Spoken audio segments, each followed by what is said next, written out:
you guys, when you registered for this workshop, you some of you put in questions that you would like to have answered. These are the top 2 questions. So if you put, if it's looking familiar, it's because you put it on your registration. They're the top questions that Kathy gets when she talks with students about applications. They're the top questions that I get when I talk with pre-vet clubs and students interested in veterinary medicine. How do I make my application stand out? And what can I do to improve my chances of getting in? And I would say that the next slide here, these are the things you can do. So going back to this, essentially how you make your application stand out is really you try and let your personality shine, right, in a professional way. But outside of that, you do these things. So you want to read all the instructions. It's surprising, we looked at this and really took it from those students who didn't get in, not because they were not qualified academically or, or kind of experience-wise, but outside of that, what kind of sets people above? So reading all the instructions, honestly, making sure that you're giving us that information that we're looking for. Proofreading. I told you we were going to say proofread again.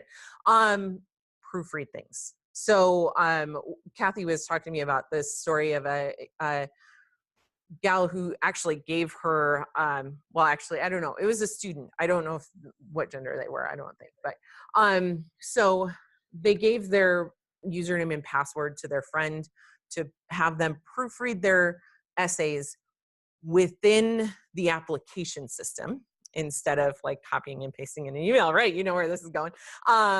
So the friend, as a joke, wrote a disparaging sort of end of that was about clientele at a certain business. And she did not proofread that. Her friend said, yeah, great, you know, your application looks wonderful, you know, thinking that her friend would probably proofread, and, you know, she didn't, and she hit submit. And so proofread.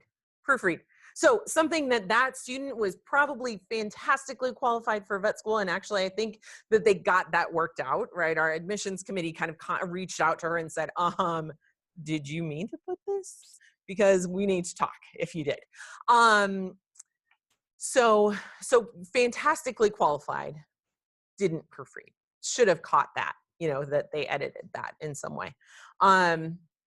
So do that. Be concise and realistic. So that's when we're talking about that, we're talking about your essays, right? You want to be realistic, like we talked about. You also think about, you know, that when you're entering experiences and all of that as well. And also it's good to be realistic, like Kate was talking about, like, you know, about your plans if you do get into vet school or if you don't, right? So just kind of having that kind of attitude is good. Communicate. Honestly, communicate with us, communicate with VMCAS if you have questions there. I get emails from students that are like, I'm really sorry to bug you. And I'm like, I get paid so that you can bug me. Like, that's my job. Bug me all you want. I love it. You know, otherwise I'm sad if I don't have like emails to answer and phone calls to answer. Please bug us. So general information, let me know if you have questions kind of about the kind of general application, the general institution, you know, if you want to be put in contact with an instructor or a student or anything like that. If you have specific questions about the application, if you have specific questions about our academic requirements or anything like that, put that on your message board for Kathy. So kind of, and what will happen is if you email me and with a question that needs to go to Kathy, I will say, hey, this is great. We're going to pass that on to Kathy, and Kathy will pass things on to me that I can answer too. So, so you're never going to be like, oh, I'm not going to answer that because that's a Kathy question. Also be in communication, like we talked about, with your evaluators, with your undergraduate institutions. If VMCAS does not say that they received a transcript, be on the phone with with your institution, figuring out what's going Because if there's not a transcript, right, for something, or there's not a letter of evaluation, you might be the world's best veterinarian someday, but you disqualified yourself on that application.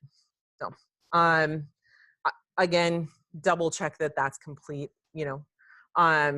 We want to hear what you have to say versus seeing that insert essay here. And then check with, you know, like be up to date, kind of checking for that correspondence, because VMCAS will tell you if you're missing something. You know, VMCAS will say if they get into not validating, verifying the transcripts and they see a problem, they're going to contact you. If, you know, Kathy sees a problem on her end, she's going to contact you. So make sure that you're watching for that communication. Anything else? Yes. Okay, hold on. Oh, I'm still attached. Anyway, yes. If you even have the littlest inkling something's going wrong with your application, contact us before the deadline. That would be myself or one of the other 2 women that work on applications in my office, because we split up the alphabet. Please, we will do our best to help you before the deadline. Don't come in a week after and say, well, this evaluator didn't get his reference in. I can't do anything then. So please, please, please contact us. Even if, I mean, there's no stupid questions. If you're worried about something, let us know. Because I have people that do it and come to me with, oh, well, I wasn't sure that this transcript was going to get that. Can I send it to you? No, you can't. So just let us know and we'll work something out. But if you don't let us know after the deadline, we can't help you. And you can find out, you can see what we've received, you can see what VMCAS has received. So there's really no reason there should be a major problem. But every year I get people wanting to do stuff after the fact, and we can't do anything after the fact. So that's my ending plea. So if you're in a club that meets like once a month or whatever, do you put that down as full-time, temporary, part-time? I don't think you have to answer that. Thinking about it for activities, I don't believe you have to answer that. If anything, put down part-time. Again, this is not something that the committee will look at because it doesn't make sense with belonging to a club or an organization. Good question. So we had a question online. So if you're online, if you want to, you can submit any question, random questions, anything's is up for grabs. So they said if withdrawals don't count, do they have to enter them?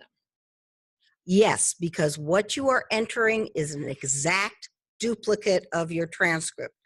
VMCAS will send it back to you. So you need to, what you enter needs to be an exact duplicate of what is written on your transcript. We don't count them. Another university might, but it does have to be an exact replica of your actual official transcript. Okay. Any other questions?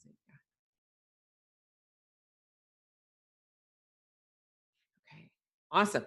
Well, thank you guys. I wanted, you've got our contact information up here. If you want to be in contact with the students that you heard from, I can get you connected with them as well. But know that this hopefully is the kind of start of your conversation, talking and learning more about the application versus like, this is it, that's all you've got. Generally, we, well, I say generally, this is the second year, this is like our second annual application workshop, and we're really excited about it. So the last year and maybe the year before, we did kind of a mini workshop like this in August after school, kind of, or late August, early September after school kind of gets going again. So that if you have kind of any wrap up questions or anything that you've thought of, you can ask them then as well.